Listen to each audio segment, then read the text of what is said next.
ಎಲ್ಲರಿಗೂ ನಮಸ್ಕಾರ. ಈ ವಿಡಿಯೋದಲ್ಲಿ ನಾವು ಹೇಗೆ ಒಂದು ದಿನಕ್ಕೆ ಮತ್ತು ನಿಯಮಿತವಾಗಿ ಕೋಚ್ ಬದಲಾಯಿಸೋದು ಅಂತ ವಿವರಿಸುತ್ತೀವಿ. ಮೊದಲು ಒಂದು ದಿನಕ್ಕೆ ಕೋಚ್ ಅನ್ನು ಹೇಗೆ ಬದಲಿಸಬೇಕು ಅಂತ ಹೇಳ್ತೀವಿ. ಬುಕಿಂಗ್ ಪೇಜ್ನಲ್ಲಿ ಒರಿಜಿನ್ ಮತ್ತು ಡೆಸ್ಟಿನೇಷನ್ ಫೀಲ್ಡ್ ಇರುತ್ತವೆ. ಮೊದಲಿಗೆ ಒರಿಜಿನ್ ಸಿಟಿ ಆಯ್ಕೆ ಮಾಡಿ, ನಂತರ ಡೆಸ್ಟಿನೇಷನ್ ಸಿಟಿ ಆಯ್ಕೆ ಮಾಡಿ. ಮುಂದಿಗೆ ಕೋಚ್ ಟೈಪ್ ಬದಲಾಯಿಸಬೇಕಾದ ಡೇಟ್ ಆಯ್ಕೆ ಮಾಡಿ. ಒಂದು ಪರ್ಟಿಕ್ಯುಲರ್ ಡೇಟ್ಗೆ ಕ್ಯಾಲೆಂಡರ್ ಮೇಲೆ ಕ್ಲಿಕ್ ಮಾಡಿ, ಡೇಟ್ ಆಯ್ಕೆ ಮಾಡಿ, ನಂತರ ಸರ್ಚ್ ಮಾಡಿ. ಸರ್ವಿಸ್ ಬುಕಿಂಗ್ ಪೇಜ್ನಲ್ಲಿ ಕಾಣಿಸುತ್ತದೆ. ಇಲ್ಲಿ ಕೋಚ್ ಟೈಪ್ಗೆ 36 ಸೀಟ್ಸ್ ಅಸೈನ್ ಆಗಿವೆ. 36 ಸೀಟ್ಸ್ನಿಂದ 30, 32 ಅಥವಾ 34ಗೆ ಬದಲಿಸಬೇಕಂದ್ರೆ ಸರ್ವಿಸ್ ನೇಮ್ ಕೆಳಗೆ ಪೆನ್ಸಿಲ್ ಸಿಂಬಲ್ ಇರುತ್ತದೆ. ಅದನ್ನ ಮಾಡಿಫೈ ಸರ್ವಿಸ್ ಅಂತ ಕರೀತಾರೆ. ಈ ಸಿಂಬಲ್ ಮೇಲೆ ಕ್ಲಿಕ್ ಮಾಡಿ. ರಿಸರ್ವೇಶನ್ ಪೇಜ್ ಓಪನ್ ಆಗತ್ತೆ. ಇಲ್ಲಿ ಕೋಚ್ ಬದಲಿಸಬೇಕಂದ್ರೆ ನಾವು ರಿಸರ್ವೇಶನ್ ಸ್ಟೇಟಸ್ ಅನ್ನು ಯೆಸ್ ಇಂದ ನೋಗೆ ಚೇಂಜ್ ಮಾಡಬೇಕು. ಈಗ ನೋ ಮೇಲೆ ಕ್ಲಿಕ್ ಮಾಡಿ. ಆಮೇಲೆ ಚೇಂಜ್ ಕೋಚ್ ಆಪ್ಷನ್ ಸಿಗತ್ತೆ. ಈ ಚೇಂಜ್ ಕೋಚ್ ಮೇಲೆ ಕ್ಲಿಕ್ ಮಾಡಿ. ನಂತರ ಕೋಚ್ ಟೈಪ್ ಫೀಲ್ಡ್ ಮೇಲೆ ಕ್ಲಿಕ್ ಮಾಡಿ. ಕ್ರಿಯೇಟ್ ಮಾಡಿದ ಮತ್ತು ಆಕ್ಟಿವ್ ಇರೋ ಎಲ್ಲಾ ಕೋಚಸ್ ಡ್ರಾಪ್ ಡೌನ್ನಲ್ಲಿ ಕಾಣಿಸ್ತವೆ. 36 ಇಂದ 34ಗೆ ಅಥವಾ 30 ಹೀಗೆ ಇನ್ನಾವುದೇ ಸಂಖ್ಯೆಗೆ ಬದಲಿಸಬೇಕಂದ್ರೆ ಡ್ರಾಪ್ ಡೌನ್ನಲ್ಲಿ ಕೋಚ್ ಟೈಪ್ ಅನ್ನು ಸೆಲೆಕ್ಟ್ ಮಾಡಬಹುದು. ನಂತರ ಸರ್ಚ್ ಮೇಲೆ ಕ್ಲಿಕ್ ಮಾಡಿ.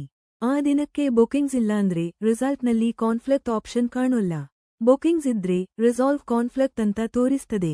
ಹಿಂದಿನ ಕೋಚ್ ಟೈಪ್ ಮತ್ತು ಹೊಸ ಅಸೈನ್ ಮಾಡಿದ ಕೋಚ್ ಟೈಪ್ ಎರಡಕ್ಕೂ ಸೀಟ್ಸ್ ಒಂದೇ ಇದ್ರೆ ಈಗಾಗಲೇ ಬುಕ್ ಆಗಿರೋ ಸೀಟ್ಸ್ ಸ್ವಯಂವಾಗಿ ಶಿಫ್ಟ್ ಆಗ್ತವೆ. ಕೋಚ್ ಟೈಪ್ ಮತ್ತು ಸೀಟ್ ಸಂಖ್ಯೆ ಬೇರೆ ಇದ್ರೆ ನಾವು ಮ್ಯಾನ್ಯುಯಲ್ ಆಗಿ ಬುಕ್ ಆಗಿರೋ ಸೀಟ್ಸ್ ಅನ್ನು ಹೊಸದಾಗಿ ಸೆಲೆಕ್ಟ್ ಮಾಡಿದ ಕೋಚ್ಗೆ ಶಿಫ್ಟ್ ಮಾಡಬೇಕು. ಇಲ್ಲಿ ಬುಕಿಂಗ್ಸ್ ಇಲ್ಲದರಿಂದ ರಿಸಲ್ಟ್ ಕಾನ್ಫ್ಲಿಕ್ಟ್ ಇಲ್ಲ. ನಂತರ ಅಪ್ಡೇಟ್ ಮೇಲೆ ಕ್ಲಿಕ್ ಮಾಡಿ. ಈಗ ಆ ಪರ್ಟಿಕ್ಯುಲರ್ ದಿನಕ್ಕೆ ಕೋಚ್ ಬದಲಾಯಿಸಲಾಗಿದೆ, ಹಾಗೆ ರಿಸರ್ವೇಶನ್ ಕೂಡ ಆಕ್ಟಿವೇಟ್ ಆಗಿದೆ. ನಿಯಮಿತವಾಗಿ ಕೋಚ್ ಅನ್ನು ಚೇಂಜ್ ಆಗಬೇಕಂದ್ರೆ ಹೋಮ್ ಪೇಜ್ಗೆ ಹೋಗಿ. ಇಲ್ಲಿ ಎಡಬದಿಯಲ್ಲಿ ಮೆನ್ಯೂ ಟ್ಯಾಬ್ ಕಾಣುತ್ತೆ. ಆ ಮೆನ್ಯೂ ಆಪ್ಷನ್ ಮೇಲೆ ಕ್ಲಿಕ್ ಮಾಡಿ. ಮುಂದಕ್ಕೆ ಮ್ಯಾನೇಜ್ ಎಂಬ ಆಪ್ಷನ್ ಇದೆ. ಮ್ಯಾನೇಜ್ ಒಳಗೆ ರೂಟ್ಸ್ ಅನ್ನು ನೋಡಬಹುದು. ಇಲ್ಲಿ ರೂಟ್ಸ್ ಮೇಲೆ ಕ್ಲಿಕ್ ಮಾಡಿ. ಸರ್ವಿಸ್ ಲಿಸ್ಟ್ನಲ್ಲಿ ಎಲ್ಲ ಆಕ್ಟಿವ್ ಸರ್ವಿಸಸ್ ಕಾಣಿಸ್ತವೆ. ಇಲ್ಲಿ ನಾವು ಕೋಚ್ ಅನ್ನು ಪರ್ಮನೆಂಟ್ ಆಗಿ ಬದಲಿಸಬೇಕಾದ ಸರ್ವಿಸ್ ಆರಿಸಬಹುದು. ಬಲಬದಿಯಲ್ಲಿ ಮಾಡಿಫೈ ಆಪ್ಷನ್ ನೋಡಿರಿ. ಮಾಡಿಫೈ ಸರ್ವಿಸ್ ಮೇಲೆ ಕ್ಲಿಕ್ ಮಾಡಿ. ಕೋಚ್ ಬದಲಾಯಿಸೋ ಮುಂಚೆ ಸರ್ವಿಸ್ ಸ್ಟೇಟಸ್ ಅನ್ನು ಆಕ್ಟಿವ್ ಇಂದ ಪ್ರಪೋಸ್ಡ್ಗೆ ಚೇಂಜ್ ಮಾಡಬೇಕು. ಈ ಪ್ರಪೋಸ್ಡ್ ಸ್ಟೇಟಸ್ ಮೇಲೆ ಕ್ಲಿಕ್ ಮಾಡಿ. ಈಗ ಚೇಂಜ್ ಕೋಚ್ ಆಪ್ಷನ್ ಕಾಣಿಸ್ತೆ. ಆ ಚೇಂಜ್ ಕೋಚ್ ಆಪ್ಷನ್ ಮೇಲೆ ಕ್ಲಿಕ್ ಮಾಡಿ. ಇಲ್ಲಿ ಕೋಚ್ ಟೈಪ್ ಫೀಲ್ಡ್ ಇದೆ. ಆ ಕೋಚ್ ಟೈಪ್ ಫೀಲ್ಡ್ ಮೇಲೆ ಕ್ಲಿಕ್ ಮಾಡಿ. ಕ್ರಿಯೇಟ್ ಮಾಡಿದ ಮತ್ತು ಆಕ್ಟಿವ್ ಇರೋ ಎಲ್ಲಾ ಕೋಚ್ ಟೈಪ್ಸ್ ಡ್ರಾಪ್ ಡೌನ್ನಲ್ಲಿ ಕಾಣಿಸ್ತವೆ. ಬದಲಾಯಿಸಬೇಕೆಂದಿರುವ ಕೋಚ್ ಟೈಪ್ ಅನ್ನು ಸೆಲೆಕ್ಟ್ ಮಾಡಿ. ಉದಾಹರಣೆಗೆ ಸೆಟರ್ ಇಂದ ಸ್ಲೀಪರ್ಗೆ ಅಥವಾ ಸ್ಲೀಪರ್ ಇಂದ ಸೆಟರ್ಗೆ ಬದಲಿಸಬೇಕಂದ್ರೆ ಇಲ್ಲಿ ಸರಿಯಾದ ಆಪ್ಷನ್ ಅನ್ನು ಸೆಲೆಕ್ಟ್ ಮಾಡಬಹುದು.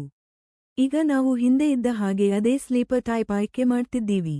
ಇಲ್ಲಿ 2 ಆಪ್ಷನ್ಸ್ ಇವೆ, ಸ್ಟಾರ್ಟಿಂಗ್ ಫ್ರಮ್ ಮತ್ತು ಕಸ್ಟಮ್ ಡೇಟ್. ಕಸ್ಟಮ್ ಡೇಟ್ ಅಂದರೆ ಬದಲಾವಣೆ ಒಂದು ಪರ್ಟಿಕ್ಯುಲರ್ ಡೇಟ್ ಪೀರಿಯಡ್ಗೆ ಮಾತ್ರ ಅಪ್ಲೈ ಆಗುತ್ತದೆ. ನೀರೊಂದು ಸ್ಪೆಸಿಫಿಕ್ ಪೀರಿಯಡ್ಗೆ ಕೋಚ್ ಬದಲಿಸಬೇಕಂದ್ರೆ ಫ್ರಮ್ ಡೇಟ್ ಮತ್ತು ಟು ಡೇಟ್ ಆಯ್ಕೆ ಮಾಡಿ. ಪರ್ಮನೆಂಟ್ ಆಗಿ ಕೋಚ್ ಬದಲಿಸಬೇಕಂದ್ರೆ ಸ್ಟಾರ್ಟಿಂಗ್ ಫ್ರಮ್ ಆಯ್ಕೆ ಮಾಡಿ. ಕೋಚ್ ಈಗಾಗಲೇ ಸೆಲೆಕ್ಟ್ ಆಗಿದೆ. ಅಪ್ಲೈ ಮೇಲೆ ಕ್ಲಿಕ್ ಮಾಡಿ. ಸರ್ಚ್ ಮೇಲೆ ಕ್ಲಿಕ್ ಮಾಡಿ. ಈಗ ಅಪ್ಡೇಟ್ ಮಾಡಿದ್ರೆ ಸಾಕು ಮತ್ತು ಕೋಚ್ ಪರ್ಮನೆಂಟ್ ಆಗಿ ರೆಗ್ಯುಲರ್ ಬೇಸಿಸ್ನಲ್ಲೂ ಚೇಂಜ್ ಆಗಿರುತ್ತೆ. ಕೊನೆಯಲ್ಲಿ ಸ್ಟೇಟಸ್ ಅನ್ನು ಪ್ರಪೋಸ್ಡ್ ಇಂದ ಆಕ್ಟಿವ್ಗೆ ಬದಲಾಯಿಸಬಹುದು. ಕೋಚ್ ಬದಲಿಸಿದ ಮೇಲೆ ಸರ್ವಿಸ್ ಆಕ್ಟಿವೇಟ್ ಆಗತ್ತೆ. ಬಸ್ ರೂಟ್ಸ್ ಮತ್ತು ಫೇರ್ಸ್ಗೆ ಹೋಗಿ. ಅಪ್ಲೈ ಆಲ್ ಮೇಲೆ ಕ್ಲಿಕ್ ಮಾಡಿ ಮತ್ತು ಒಂದು ಸರ್ವಿಸ್ ಅಪ್ಡೇಟ್ ಮಾಡಿ.